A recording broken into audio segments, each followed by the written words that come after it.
उपदेश प्रभु ने दिए। आपको मैं बता दूं, मत्ती रचित सुसमाचार 5 अध्याय से लेके 7 अध्याय के लास्ट वचन तक जो है टोटल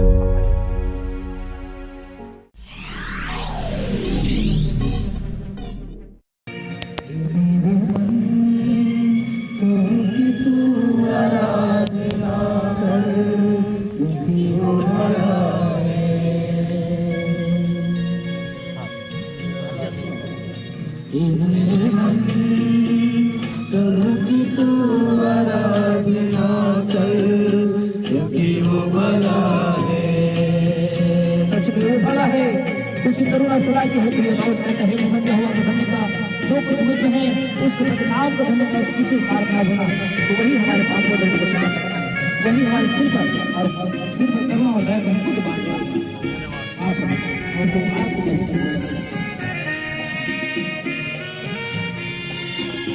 उपकार किए तुझ पर जब तूने नहीं जाना, फिर भी गले लगाया क्योंकि यीशु बड़ा है। उपकार किए तुझ पर जब तूने नहीं जाना, फिर भी गले लगाया क्योंकि यीशु बड़ा है। मेरे मन प्रभु की तू आराधना कर क्योंकि वो भला है।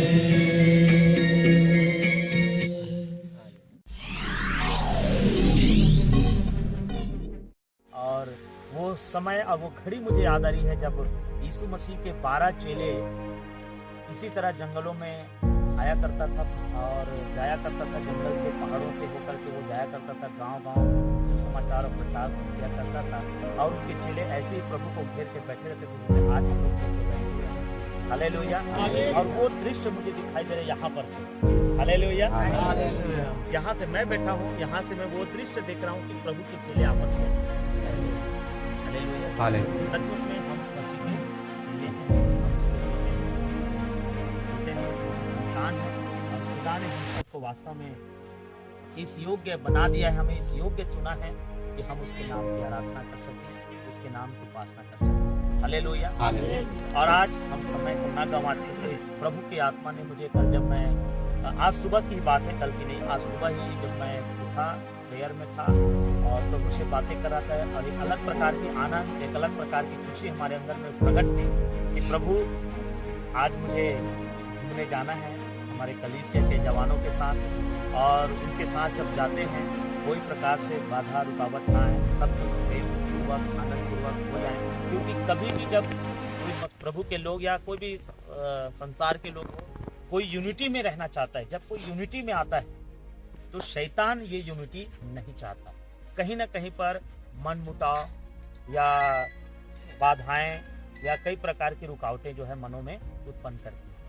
हालेलुया। कई प्रकार की बातों को वो मनों में डाल देती हैं ताकि ये यूनिटी मतलब समझ रहे हैं, एकता संगठित ना हो, संगठित ना हो, एकत्रित ना हो, एक चित और एक मन होके ना हो।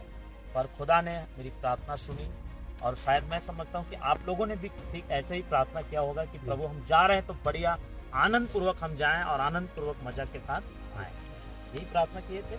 हालेलुया। और सचमुच में ये परमेश्वर की अपार दया है कि प्रभु ने हमारी दुहाई सुना और हमको चुन के तैयार किया है।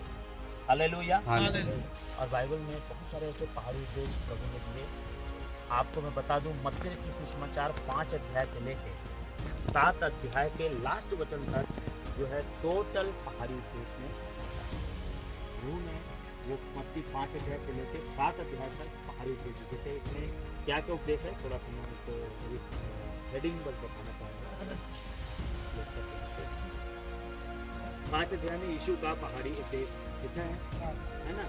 तो उसमें पहला जो उपदेश था धन्य बचा, धन्य लोग कौन होगा, तो वहाँ पर सारी चीजें लिखा है। धन्य वो होगा जो मन के दीन है, धन्य वे होगा जो शोक करते हैं, धन्य वे होगा जो नम्र हैं, धन्य वे होगा जो धार्मिकता के भूखे प्यासे हैं, धन्य वे होगा जो दयावंत हैं, धन्य वे होगा जिनके मन शुद्ध हैं, धन्य वे होगा जो मेल कराने वाले हैं, और धन्य वे होगा जो धार्मिकता के कारण सताए जाते हैं, और धन्य होगा तुम जब तुम्हारी निंदा की जाती है मेरे नाम के कारण, तुम्हारा विरोध करता है, सब प्रकार की दूसरी बातें करता है, तब तुम आनंदित मगन होना, क्योंकि स्वर्ग में तुम्हारे लिए बड़ा फल। तो धन्य वचन का एक उपदेश था। फिर उसके बाद नमक और ज्योति की बात। नमक और ज्योति का मतलब समझ रहे हो? नमक का काम क्या होता है? स्वाद लाना। कोई भी चीज में डालो, नमक डाल दो तो वास्तव में उनका स्वाद ही बदल जाता है, टेस्ट कर देता। और ज्यादा नमक कर दो तो खारा हो जाएगा, और खारा होने से खारा हो जाएगा। तो नमक का काम हमको प्रभु ने नमक कहा, तुम जगत की नमक को लिखा, तुम नमक पृथ्वी के नमक को लिखा है, और जब तुम पृथ्वी के नमक हो तो स्वाद बिगड़ना नहीं। दूसरा बात ज्योति, प्रभु ने ये भी कहा तुम ज्योति हो। ज्योति का काम क्या है? प्रकाश, प्रकाश देना, लाइट देना। तो ज्योति है हम, तो क्या देंगे? जगह जगह जहाँ भी हम बैठेंगे, जिसके साथ हमारा उठना बैठना होगा, उनको क्या देंगे? हम प्रकाश देंगे, ना कि उनको ये करो वो करो, गलत करो, पाप करो, ये नहीं देंगे। ये दे रहे हैं मतलब हम अभी ज्योति में अंधेरे में। तो ये तुम नमक और ज्योति हो, ज्योति बताया। और लिखा है नमक की स्वाद बिगड़ जाए तो कैसे नमकीन करोगे? हैं? कैसे होगा नमकीन? नमक का स्वाद ही बिगड़ जाए तो कपड़ा हो जाएगा कि नहीं? वो फेंका जाएगा, रौंदा जाएगा, और कोई काम नहीं आएगा। उसके बाद है व्यवस्था की शिक्षा। ये जो उपदेश है जिसमें व्यवस्था की शिक्षा दे, जैसे व्यवस्था का मतलब प्रभु का आना क्यों हुआ, किसके लिए आया, क्यों आया, ये सारे व्यवस्था की बात है प्रभु ने शिक्षा। फिर क्रोध करना और हत्या करना के बारे में उन्होंने उपदेश दिया। क्रोध क्या है और हत्या क्या है ना? तो क्रोध भी हमारा शांत होना चाहिए। क्रोध ऐसा मतलब उठाना पड़े, क्रोध के बारे में आप कैसे बताएं? उसके बाद व्यभिचार। व्यभिचार, प्रभु ने हमको पहाड़ी देश के व्यभिचार के बारे में बताया कि हमको व्यभिचार से कैसे बचे रहना। व्यभिचार हम लोग सोचते हैं कि केवल किसी को पकड़ लिए, उसको हाथापाई किया, उसको छेड़छाड़ किया, वही व्यभिचार नहीं। प्रभु का वचन कहता है कि व्यभिचार किसी स्त्री को कुदृष्टि कर दिया, देख के मन में पाप। कई बार देखते हैं पाप आ जाता है मन में, देख के अंदर अंदर पाप होने लगता है, वही कुदृष्टि है, वही पाप है, वो भी एक व्यभिचार है। लिखा है, देखो मैं पढ़ के बता रहा हूँ 27-28। तुम सुन चुके हो कि कहा गया था व्यभिचार न करो, परंतु मैं तुमसे ये कहता हूँ कि जो कोई किसी स्त्री पर कुदृष्टि डाले और अपने मन में उससे व्यभिचार कर चुका है, मन में, तो क्या होगा? ये थोड़ा सा मैं एक बार और बताऊं।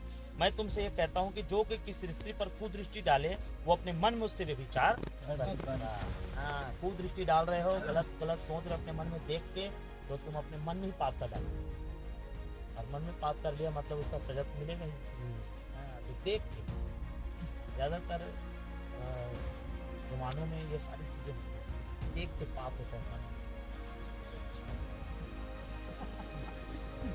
इस तरह से प्रभु नहीं चाहता कि ऐसे हम पापी बने। तो ये व्यभिचार की पहाड़ी पे दिया। फिर उसके बाद तलाक के बारे में बताया। कई बार कई लोग बेवजह दूसरे को पसंद करता है तो वो अपने पत्नी को छोड़ना चाहता है, लेकिन उसका ध्यान दूसरे पर है, तो बेवजह तलाक मत दे। यहाँ लिखा भी है, कहा भी गया, जो कोई अपनी पत्नी को तलाक देना चाहे तो उसे त्याग पत्र दे। परंतु मैं तुमसे कहता हूँ, जो अपनी पत्नी को व्यभिचार के सिवा किसी और कारण से तलाक दे तो वह उससे व्यभिचार करवाता है, और जो कुछ त्यागी हुई से विवाह करे वो भी व्यभिचार करता है। आप समझ रहे हो? तलाक एक ऐसी चीज होती है, हम अपनी पत्नी जिसको प्रभु ने हमारे लिए जोड़ के रखा है, और उस पत्नी को हम छोड़ के दूसरे पर हम डोरे डाल रहे हैं, और उसको पाने के चक्कर में इसको हम छोड़ रहे हैं, ये भी एक पाप है। ऐसा हमको नहीं करना। प्रभु ने जब आपके लिए जीवन साथी जोड़ा है तो आप उनसे प्यार करो। आप नीति वचन 5 अध्याय को पूरा स्टडी करना। जो शादीशुदा हैं वो लोग, जवान भी पढ़ सकते हैं, कोई दिक्कत नहीं है, अविवाहित लोग भी पढ़ सकते हैं, पर विवाहित यदि पढ़ें तो और ज्यादा समझ में आएगा।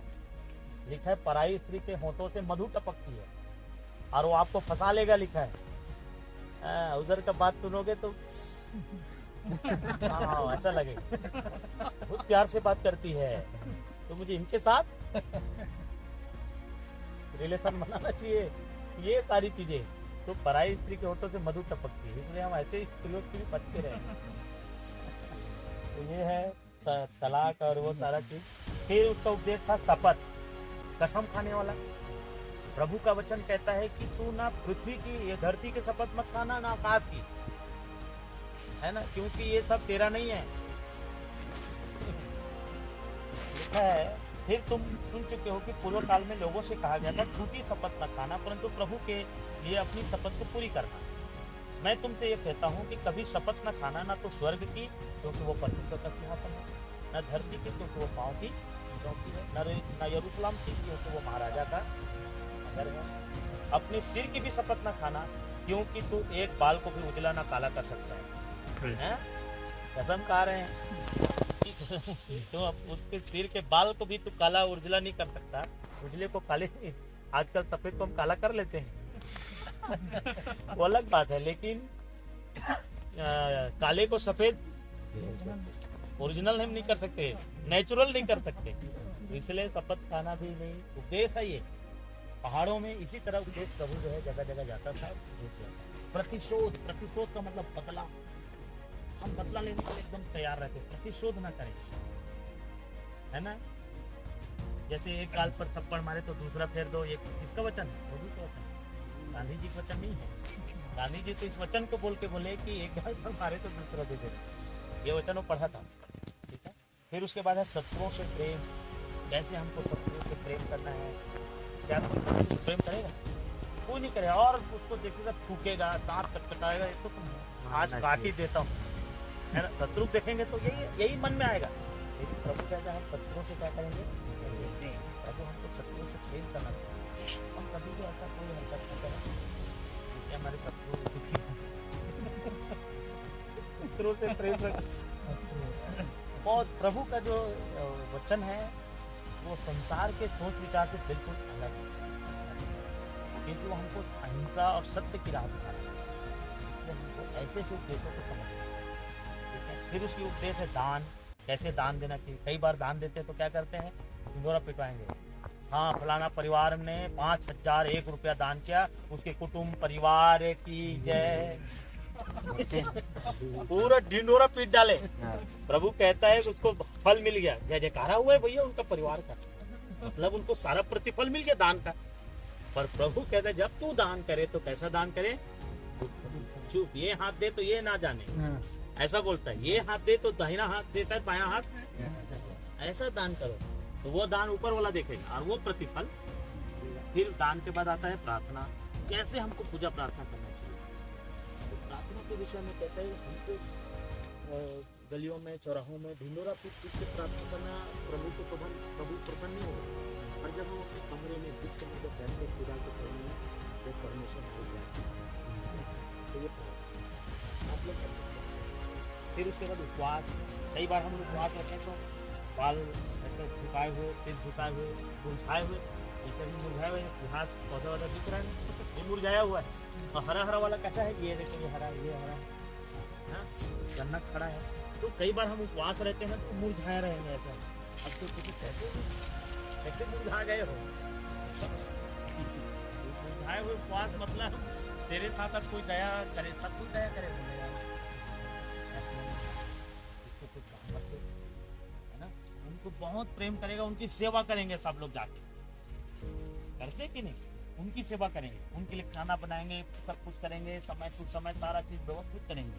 तो ये उपवास पर ऐसा उपवास को प्रभु प्रतिफल नहीं देगा उनको। ऐसा उपवास चाहिए प्रभु को, जब तू उपवास करे सिर पर तेल मल, ठंडी कर, है ना, उठो और चंगा रहा, लोग नहीं वो जाते। ये है उपवास की करनी। फिर उसके बाद है स्वर्गीय धन, कहाँ से आप स्वर्गीय धन कैसे आप इकट्ठा कर पाओ, तो ये सारा चीज़ है। तो कहने के लिए पूरा 7 अध्याय है ना, 5 से लेके पूरा 7। तो स्वर्गीय धन कैसे इकट्ठा करोगे? जब हम गरीबों और अभिजनों भक्तों का हम दान करते हैं तो वो धन हमारा क्या होता है, ऊपर स्वर्गीय धन के उसमें इकट्ठा होता है। फिर शरीर की ज्योति, शरीर की ज्योति क्या है जानते हो आप लोग? आग, ये आँख हमारा शरीर का ड्यूटी है। ये बुझ गया तो जीवन बुझ गया, इसको बुझने से। फिर उसके बाद परमेश्वर और धन। कई बार संसार में लोग परमेश्वर को कम, धन को ज्यादा चाहते हैं। इधर से धन आ जाए, धन धन धन, है ना, तो धन के लोभ में ज्यादा रहते हैं। प्रभु चाहता है थोड़ा सा प्रभु का भी ध्यान कर, क्योंकि संसार में ऐसे बहुत सारे करोड़ोपति और अरबपति लोग बैठे हैं जिसका धन उसके जीवन को बचा, लेकिन प्रभु चाहे तो हमारा जीवन क्यों बचा सकता है? क्योंकि ये सारे पार्ट्स को बनाने वाला कौन है? वही है, वही बनाने वाला है, वो बचा सकता है। इसलिए हमको धन ही धन नहीं करना है, पर कुछ समय परमेश्वर को भी देना, प्रभु के लिए भी देना। धन तो जीवन भर है, कमाई तो जीवन भर है, हम जीवन भर कमाएंगे, पर कुछ सा पल यदि हम प्रभु को देते हैं तो वो परमेश्वर हमारी हम पा सकेंगे। ठीक है। फिर दोष मत लगाना, क्योंकि ज्यादातर संसार में हम देखते हैं मनुष्य का सबसे बड़ा दुश्मन कौन है जानते हो? दोष लगाना। इंसान का दुश्मन वही है, दोष लगाओ। अपना गलती ढांपो और दूसरे पर कलर दो। मैंने क्यों ये किया है, इसके कारण हुआ, इसी ने ऐसा किया। ये है अपना गलती मानने की नहीं है, ये है संसार। प्रभु कहते हैं दोष मत लगा, तुम पर भी वैसी दोष लगा दिया जाए। जैसे दोष आप लगाओगे ना, वैसी दोष आप पर भी लगेगा। बेवजह तुम लगाओगे तो तुमको भी बोलेंगे। आज मैंने किसी को गाली दिया तो कल मेरे को भी गाली देंगे, दोष लगेगा। इसलिए दोष मत लगाओगे, तुम पर भी दोष ना लगाया जाए। जिस नाप से नापोगे ना, उसी नाप से तुम्हारे लिए भी नापेगा। जैसे हम लोग गाँव देखते हैं, पड़ोसी घर से एक कटोरी आटा मांग के लाया, तो जितना वो आटा दिया है कटोरी में, उतना ही आटा उसको फिर वही देते हैं। खाली कटोरी दिया तो खाली देंगे, सब्जी भर के दिया तो हम भी सब्जी देंगे। अरे खाली नहीं देंगे, सब्जी दिया था तो थोड़ा सब्जी डाल के देंगे। तो ये है, तो इसीलिए प्रभु कहता है जैसा नापोगे वैसा तुम्हारे लिए भी नापोगे। फिर उसके बाद मांगो तो पाओगे। वास्तव में कोई भी चीजें हमें मांगने की जरूरत है, हम बिन मांगे नहीं। कई लोग बिन मांगे भी पा जाते हैं, लेकिन प्रभु चाहते हैं कि मांग। जैसे हम अपने बच्चों को चाहते हैं कि मेरा बच्चा मांगे तो मैं उसको दूंगा। तो मांगोगे तो ढूंढोगे तो बताओगे तो मांगो। जैसे हमारे बच्चे मछली मांगेगा तो हम उसको सांप पकड़ा देंगे क्या? रोटी मांगे पत्थर दे देंगे क्या? जब हम पापी लोग होके, बुरे आदमी होके, अधर्मी होके हम अपने बच्चों को अच्छी चीजें देना जानते हैं, तो वो परमेश्वर हम बच्चे को क्यों नहीं देगा? अवश्य देगा। कब देगा? मांगोगे तब। इसलिए लिखा है मांगो तो पाओगे, ढूंढो तो मिलेगा, और खटखटाओ तो यस। फिर उसके बाद क्या उपदेश है जी? सकरा और चौड़ा मार्ग। वास्तव में संसार में दो रास्ता है, सकरा और सकरा मार्ग बहुत थोड़े लोग जाते हैं, क्योंकि सकरा मार्ग में उसको धक्का पड़ता है, इधर धक्का उधर। सकरा मार्ग उसको सहन नहीं होता है। और चौड़ा रास्ता हेलमेल, वो पी के जा रहा है। लोग बोलेंगे ना क्यों पीता यार, तो बोले मैं पीता हूँ, तेरा क्या जाता है, अपनी कमाता हूँ, अपना पीता हूँ। हाँ, बर्बादी की रास्ता में है वो। लिखा है चौड़ा है वो मार्ग और कठिन है, सरल है वो रास्ता जो बर्बादी की ओर पहुंचा रहा है। चौड़ा रास्ता हेलमेल वाला, कोई कुछ मत बोलेगा, मैं अपने हिसाब से चलूंगा। अपने हिसाब से चलोगे मरोगे, क्योंकि वही रास्ता आपको बर्बादी को ले जा रहा है। तो सकरा रास्ता आपको जीवन की ओर ले जा रहा है, क्योंकि उसमें थोड़ा सा धक्का है, कहीं से कोई बोल देगा, इधर टच करेगा, पर वही रास्ता आपको जीवन सकरे मार्ग। फिर जैसा पेड़ वैसा फल। पेड़ निकम्मा है तो फल भी निकम्मा होगा। तो वो पेड़ किसको कहा है? हम सब पेड़ हैं। हम निकम्मा है तो हमारा बच्चा भी, हमारा फल भी, हम अच्छे हैं तो हमारे फल भी अच्छा होगा। ठीक है। फिर घर बनाने वाले दो मनुष्य का उदाहरण दिया। बुद्धिमान मनुष्य, जैसे एक घर बनाया बालू से, रेत के ऊपर ईंटा लगा के घर बनाया, बाढ़ आएगा तो क्या होगा? वो घर गिर जाएगा भैया। और जो चट्टान खोद के बनाया उसका घर कैसा रहेगा? तो कौन है जो चट्टान खोद के बनाने वाला था? वो है जो प्रभु की इच्छा पर,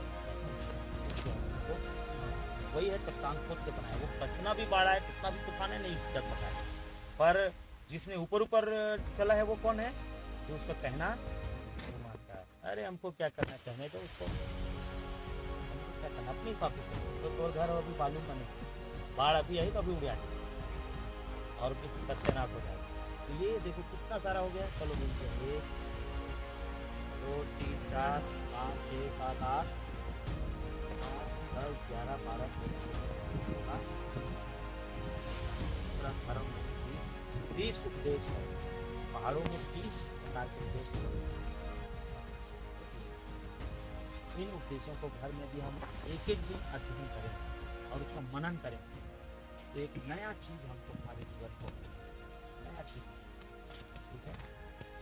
इन उपदेशों का जरूर